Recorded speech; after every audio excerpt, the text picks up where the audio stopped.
wring all mine out first at the bottom. Sometimes I'll go high, sometimes I'll go low. If it's a real thick deer, I might start in the neck just to work it down a little bit. But it just helps me track everything if I go from the bottom. I like starting at the top and the face sometimes because it's harder and I'm fresh, but it's just easier to start from the bottom for me. Get your blade right too, you know, you kind of see how your blade's cutting. And then once I get a little ways up, I start really taking off some chunks.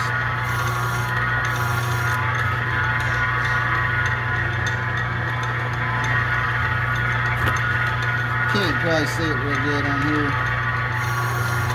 I just do it until I know to do it. Till it breaks that barrier where it'll take in on this tan.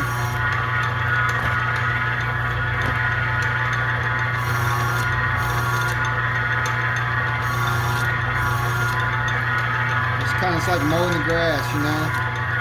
I just kind of stick with my paths.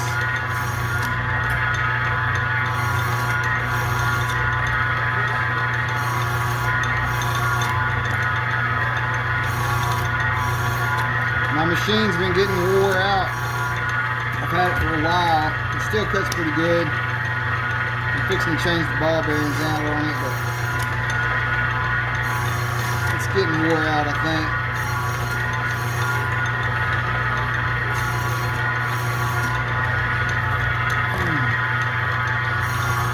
Good machine though, can't beat them.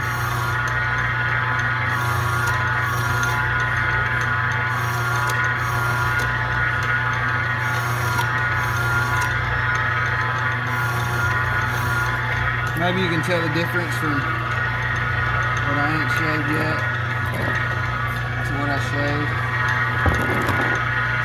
Woo. It's been a long day, man. Pressure washed about 5 hides. Split and turned to Jim's box. Split and turned to whitetail. Shaved on Jim's box. Shaving on whitetail. Tired. It's the last one, I think, though.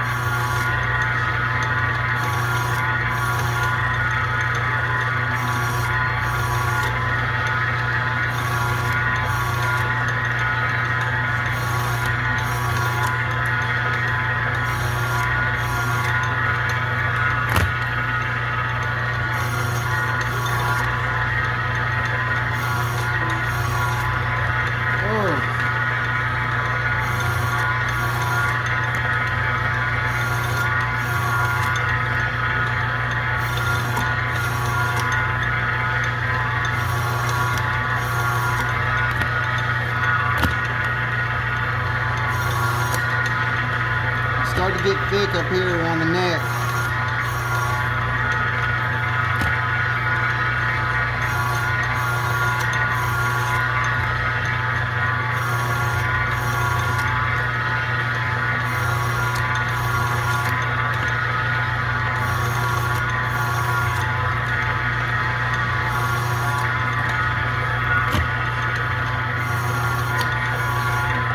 It's good to stay even. Don't get all over the place, just track it all the way. Keep going around. Just keep your lines and your cuts even. That way your cape's smooth and you don't have thick spots and thin spots when you're going to mount it.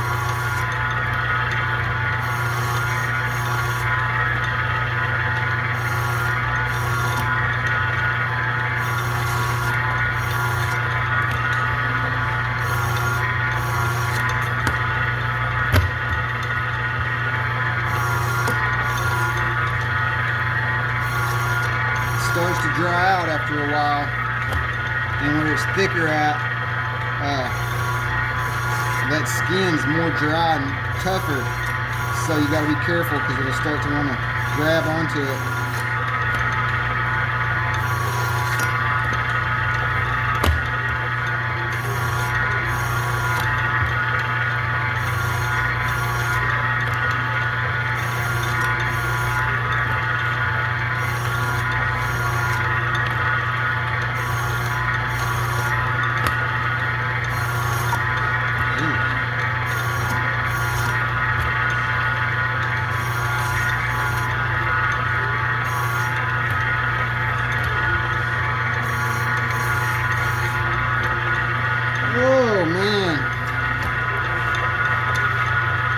I've got to where I only use a razor blade to sharpen my blade.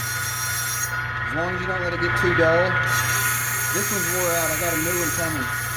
But I did all last season's hides with this blade, and a lot of them from this season. So, man, if you'll just keep your blade clean, oiled, don't overheat it, don't wear on it too much, man, it'll last you a long time. They get too hot. A lot of people get them too hot with them steels, and they're grinding on them with them not being sharp, and they dull out easy. But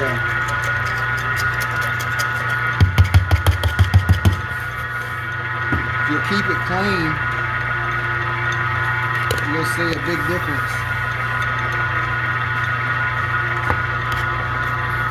I just keep a bottle of oil with me and that razor blade. I'll keep a fresh razor blade, not no dull, rusty one, because they'll get rusty pretty quick. You gotta wash them off. I always like to tune my blade before I get to the face. Make sure my blade's running real smooth, real clean. I do my edges first instead of the thickest. Kind of make sure my blade's running like I want it to. I go to the least spots that I could mess up, or it's easy to cover up or fix. And the hemline where you cut's real thick. A lot of cartilage around that head. So then I'll just start working to my eyes, kind of go down the face.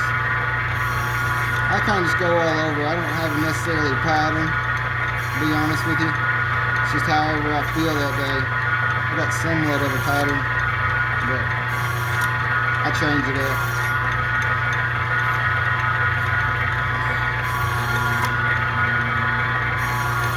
Pretty sharp, so I gotta be careful, because it's wanting to cut a little too much on that face. I gotta be really careful. It's all in the hands, you know, feeling it. You can feel that thing cut and jerk and pull. You just gotta know when to keep it steady. Now that neck area, I'll go back after I go up and down. I'll go back sideways with it. Whew, where we at? 10 minutes, not too bad. This is only for whoever.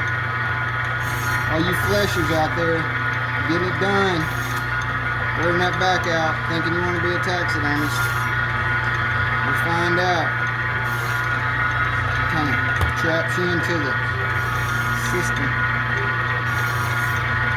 Once you learn how to do it.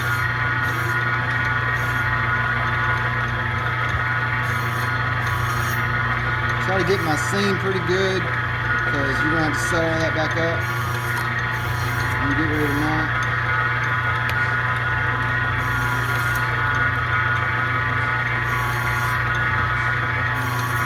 Just got to be real careful going up to the eyes. I like to go up to the eyes instead of down to the eyes. Man, I've done it every which way but loose, to be honest with you.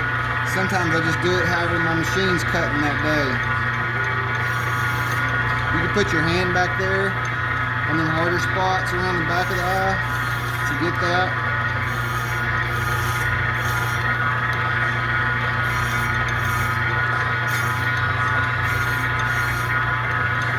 I like to take that ear like that flat, and then I'll rake it down that side.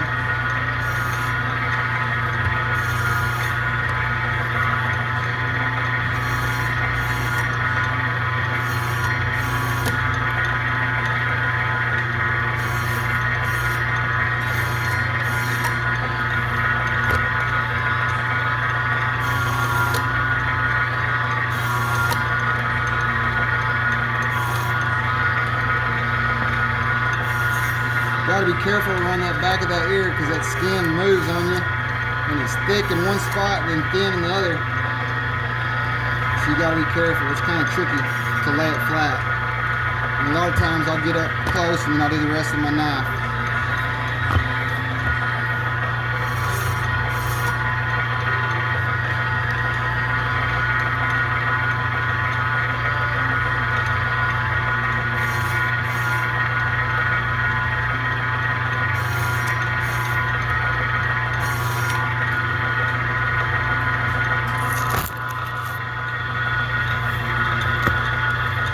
Almost done.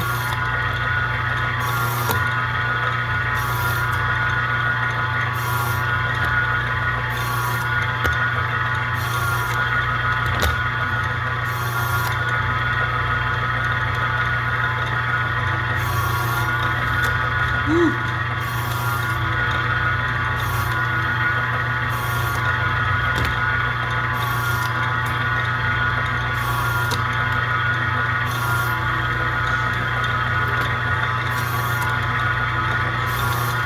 It really opens that neck up if you'll cross shave it also. You're not really getting it shaved if you just go one way on that neck.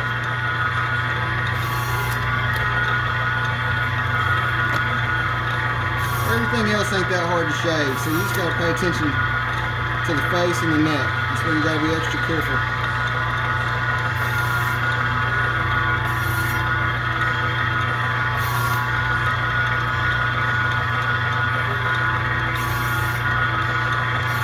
You see, I wait to get to the face because after I shave everything down, it kind of dulls my blade just a little bit enough to where it's not cutting as sharp.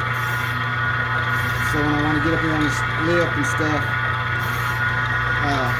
I got a little bit more room for air. I can grind on it a little bit harder.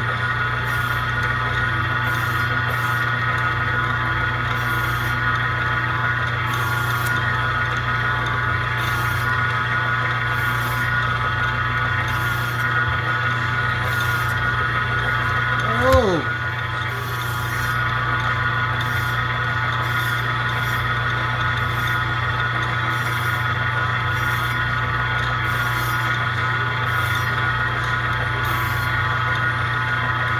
Get that bottom lip pretty good.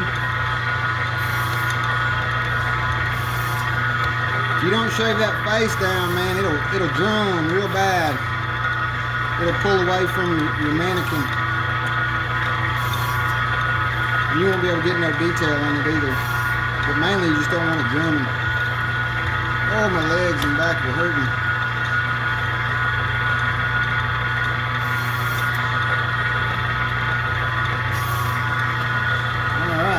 Sucker's about what? You can see it.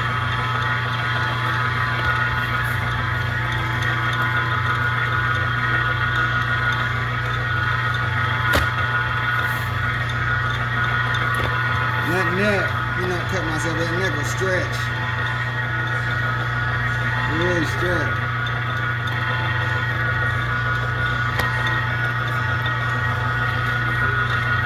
A giant deer anyway, but we're getting there. That's it, man. That's how we shave them. We'll go back and I'll go over just a little bit more and then I'll put the knife on it. But man, any taxidermist, that I know, they go, oh yeah, boy, that's good, boy. Thank you so much. What you want? But that's how it's done.